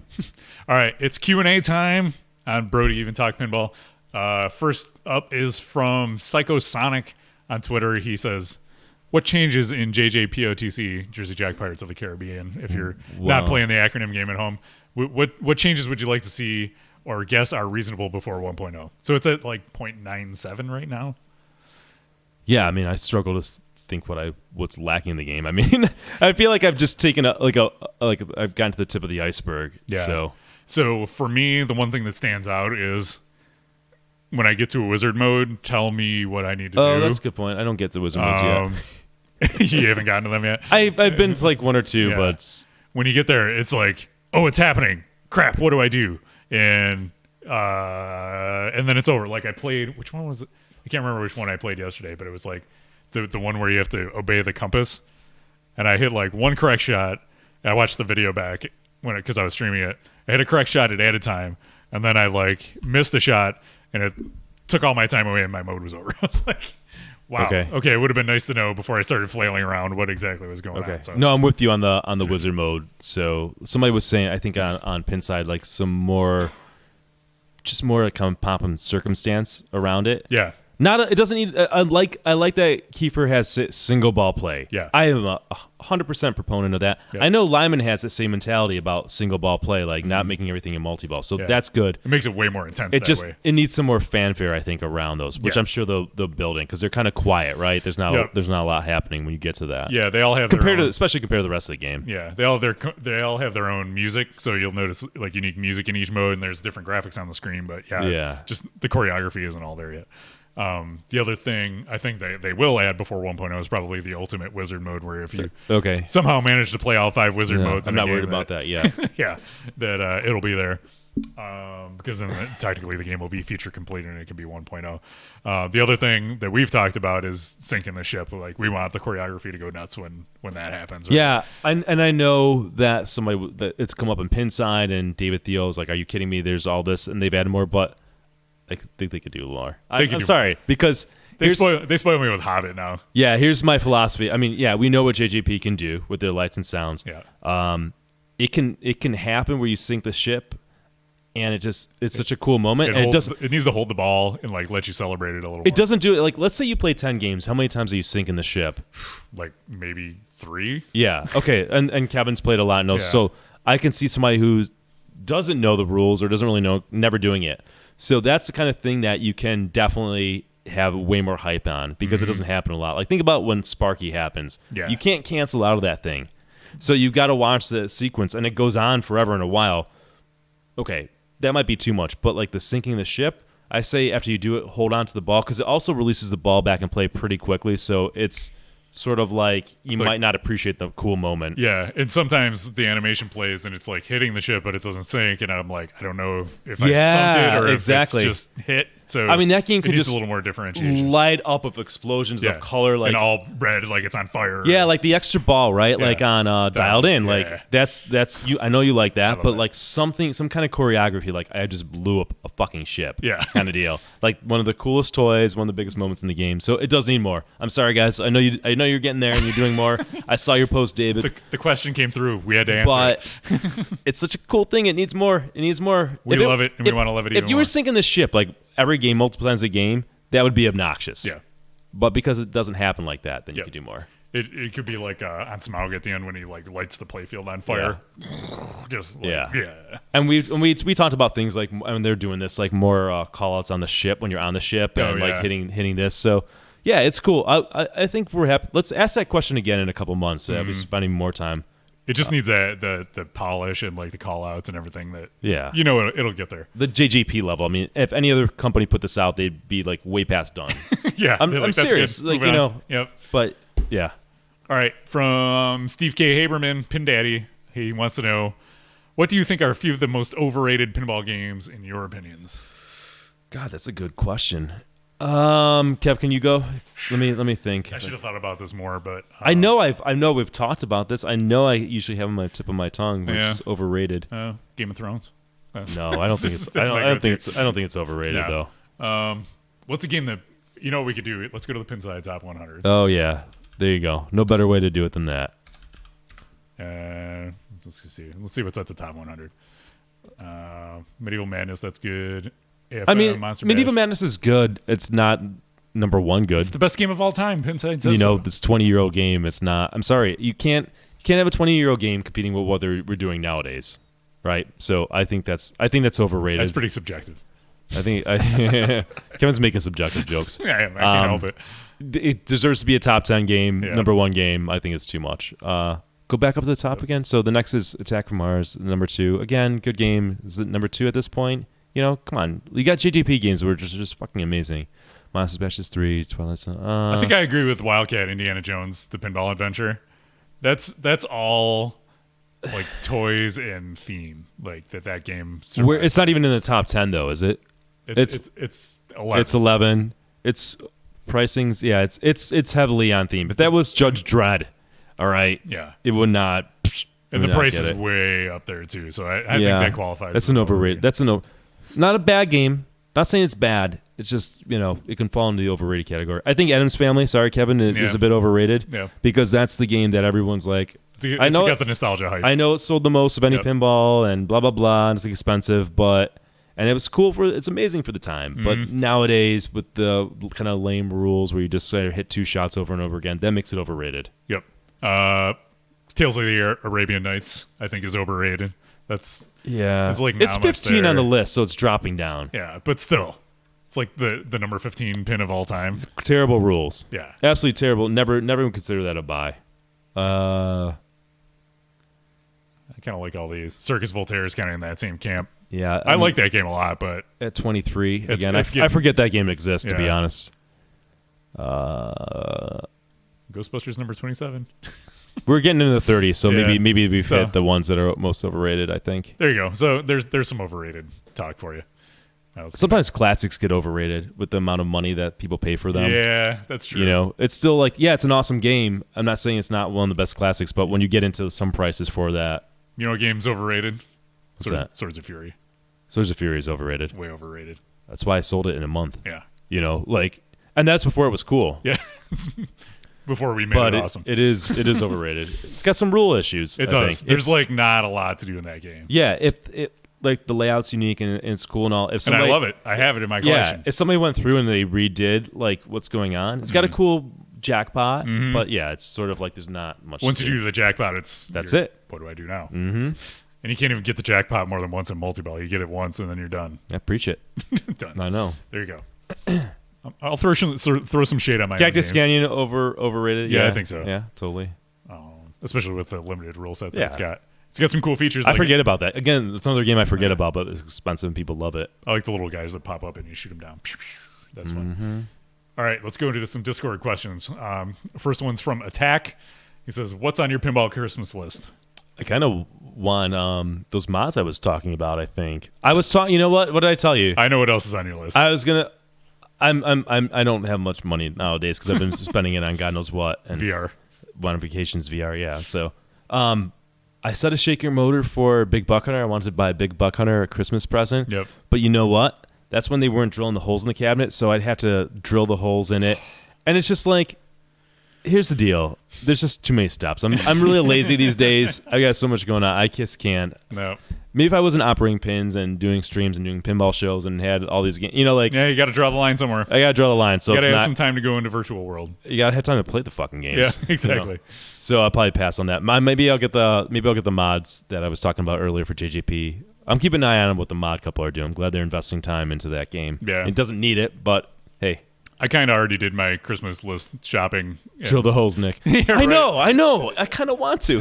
I kind of want Attack is drilling holes in a brand new Black Knight 2000 playfield because he's doing a playfield swap. Well, Bubble helped me with Iron Man. We drilled holes, but it took like 2 hours to install a shaker motor. Wow. It just seemed like it took a while. Yeah. And I'm like having flashbacks to that. I'm like, I wonder how good the shaker code is on Big Buck Hunter too. I know, right? It might not even be that good. It's when probably you get not it even. in. Yeah, it's probably more. It's like if I was looking for something to do. Yeah, Maybe. It was a good idea at the time. I can appreciate it. I did all my shopping on Black Friday, so now I just want to get all the things I bought. Yeah, and install them and put my clock up on the wall and put all the crazy animations on it and stuff. That's what I want to do. Second question: who's been naughty and who's been nice this year? If you ask the pinball community, I've probably been naughty. We've been naughty. Well, I'm a monster. I've heard that about you. Yeah. So Nick's naughty. I'm nice. You saw my IFPA ranking that I showed you the other day. 666, yeah. I got 666. Yep. Boom. Did it. Bad cop, good cop. That's how it goes, right? That's right. Okay. Cummins a good one. And who would be better at pinball, Janet Reno or Jeff Sessions? Sessions is too small. I don't think he can get a good view on the pinball machine. I don't think he's got the arm strength. I think Reno would crush it. Janet Reno's dead though, so it's got to be Jeff Sessions. Okay, I thought we were going to resurrect her for the purpose of this discussion. No. Too nerdy and factual. All right. All right. Oh, this one was from Pinball Undesirables. He says, now that we have Monster Bash, what would you want next from Chicago Gaming? The only limitation is that it has to have appeared in TPA, so we know it's possible to get the licensing. I don't care about these old games. I really don't. I'm not I'm like looking into the future. I'm always like, okay, awesome. What's next? How can we make a better, how can Lyman do better code than Walking Dead? What's next from him? What's the next JJP pin that they come out? I can't wait to see them top Pirates because I don't think it's possible. It's amazing. Like, I'm always looking for the next game. I don't really have nostalgia for the old games. I don't really look back because I can kind of see after 20 some years go by the blemishes on them, and it's hard. They can't stand up to. I gotta be careful. These games are fantastic, but in my opinion, it's what's coming up, what's in the future. How can we improve upon what's going on today? I got one. Whitewater. You want Whitewater? Yeah, Okay. I love that game. Okay. It is a cool game. The prices are getting way up there. I do like me a Whitewater. So that would be my I don't know pick. if I'd buy it, but it's a cool game. I like that game. Yeah. The thing is, though, your point is, well received in that we've played these games a lot already. Like, if you haven't played the game a lot, or you just want to have it in your collection because it's a favorite, that's one thing. But for us, it's like, what's new? What's next? Yeah. Yeah. Dude, this is an exciting time for It's pinball. amazing that we even have the option. There's like the thing with like the pinball had a renaissance in the early 90s, right? That's considered like the pinball's renaissance or one of the best periods of time for pinball. This has got to be one of the best periods of time. Yeah. We're just seeing all these new companies, all these amazing games. It's like these new games come out like, this is the best game ever. And then the next game, this is the best game ever. And I don't think it's like, oh, what's new is the best ever. Like, no, we're legitimately getting some really really high quality games that are just improving upon rule sets, coming up with new ideas. There's new blood in the business. This is awesome. Yeah, the fact that we got TNA, Iron Maiden, and Pirates all within the span of like a year. That's an amazing array of different types of gameplay from new designers and people who are really pushing the envelope. So it's great to see. All right, Skip Natty wants to know, who is your favorite Pirates character and why is it Marty? Who's Marty in it? Marty's the guy on the spinner on the top. Where's the guy in the spinner? So he's, when you pick him, never pick Marty. I picked him on stream. What does he do? So he's the one that lets you keep some gold after you play Tortuga. It's dumb. Who cares about that? So you can get back into Tortuga quickly? Yeah, but I got like 50 gold to play Tortuga, and Yeah. I played Tortuga, and I had like 14 gold left. It's like, but you still need 100 to get to the next multi-ball, so it doesn't give you that much of an advantage. Okay. Who's my favorite character? Who's your favorite character otherwise? I mean, Tia Dalma's kind of cool because you get to pick your own mode. So I was playing with her a bunch, and I'm just kind of figuring out who I want. You The haven't best picked a favorite yet? Well, the best one I've done so far was Cotton. Believe it or not. What does he do? They add a ball on the No, playfield? Cotton's the one who keeps the ship like movement. Because I wanted to blow up the ship. So when you get up on the ship, instead of it rocking back and forth, he like calms the seas. Oh, like yeah. He controls the ship better. But like for whatever reason, I had my best game with him. Probably had nothing to do with his ability, but I blew the ship up a bunch. It does help if you want to do that. So also bonus X is up there, so I'm sure that helps with bonus. Yeah. Because getting that's really one of the. It's hard to get a bonus in that game because you got to spell pirate, or you got to get it up top and start hitting the bonus X, right? Letting it. Yeah. Maybe that helped. I don't know, but. Here's a pro tip: if you don't want to, so I've heard some. I think it was Joe Kamenko talking about Beatles and like, you step up to these new games and you have to pick from XYZ number of characters, and people don't want to do that. No, they want to spend $8,000 on a game that's a 40-year-old design. Yeah, and yeah, I'm sure there's people who do want that. yeah, Game of Thrones, you have to do it. You have to do it on freaking Doctor Who, going back to the '90s. So. If you step up to Pirates and you don't want to bother picking a guy, hold the left flipper, tap the right flipper five times. I don't know why you're telling people that. It'll pick a random character. Yeah, I mean, but yeah, I think the moral of that story is like people get confused about picking a character. Yeah, just plunge the fucking ball. It doesn't matter. It doesn't hurt to have those in the games because the people who don't, it's lost on them. It doesn't hurt them. Right, they don't even probably know they're picking a character, and they're not going to know the difference between the argument. This game is too complicated.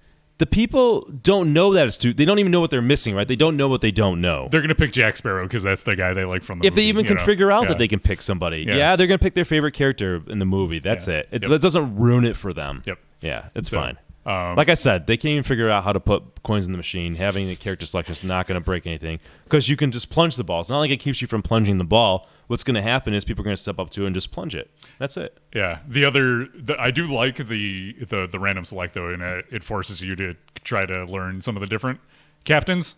So it's like, all right, let me get a new experience here. I'll pop that in, see who I get, and see how I can approach the game with a character I don't normally play with. Yeah, I don't want to buy a game that I see everything in the first like 20 minutes, 15 minutes. Agreed. You know, like there are collectors who want that. There are people who don't nerd out like we do, you know, and that's fine. There's nothing. There's a segment. So there's a segment for what Joe Kamikawa is preaching. Right.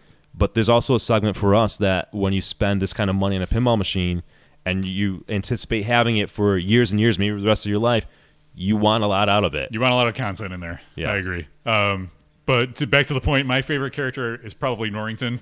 I like to, I've talked about this before, like when I play pinball machines, I tend to play to see the story, not necessarily to score a lot of points, which can kind of be to my detriment in competitive settings. But so Norrington lets you play through the modes quicker. You can brick if you're good at bricking shots. He's your guy. Yeah, it's the Jay Fairbrother character. Oh my god! Don't tell Jay about that. He'll be unstoppable. Yeah, that man throws up so many bricks. But what I like to do building is the house. Basically always be in a mode with him and always be trying to bring in a multi-ball, because if you start a multi-ball and get some modes going, you're just going to kind of naturally work your way through a whole bunch of modes while you're playing through multi-ball. He might be OP, but his points are halved for modes, right? So yeah, because I picked him today and I got far, but then I looked at my score. I'm like, oh, that's not that great. Yeah, but you have your best game with Norrington, right? So yeah, I got like 2.7 million with him the one time. So I don't think Cotton's my favorite, but what I love about this game is that you can just play around endlessly with like characters and play the game and approach it differently. Your strategy changes on the game and what you focus on, and so many of those characters feel in play. Super cool. All right, and where were we? We did Pirate's character. What from Wildcat? He wants to know, what do you guys think we will see? Do you guys think we will see another Beatles pin after this Beatlemania one sells out? You think they're going to make another Beatles? Who, Stern? Yeah. I don't know. I tend to doubt it. Like they're later in their career, like do like a trilogy or something, like throughout their career, like a Sergeant Pepper one or a Yellow Submarine one or something. I mean, from a business standpoint, if they got the licensing and pull it off, that's probably a good idea. Yeah. I would if I were them. Don't you see it as kind of a bait and switch though? Because they're like, here's a Beatles, the only Beatles pinball machine ever. There's only ever going to be 1964. It would definitely, it would be a bait and it would piss people off. But like, there still will be people lining up to buy it. Yeah. So they don't. Pinside be damned. They can charge Beatles collectors be damned. They can charge another $8,000. Limit that the Sergeant Pepper run, and then whatever. Okay. Yeah. There you go. There's more money, Stern. It's fine. All right. Fugel wants us to pick the next classic Stern that will be updated. So if they do another like Sea Witch kind of layout on a so when you said is good, Stargazer. That was good. going to be my pick. Yeah, that's a good obvious choice. All right, let's go back to Twitter. I don't know why I put another Twitter on this twice. This is a great one from Rudy Soup. He says, "Is there anywhere I can see the new Beatles table being played? Asking for a friend."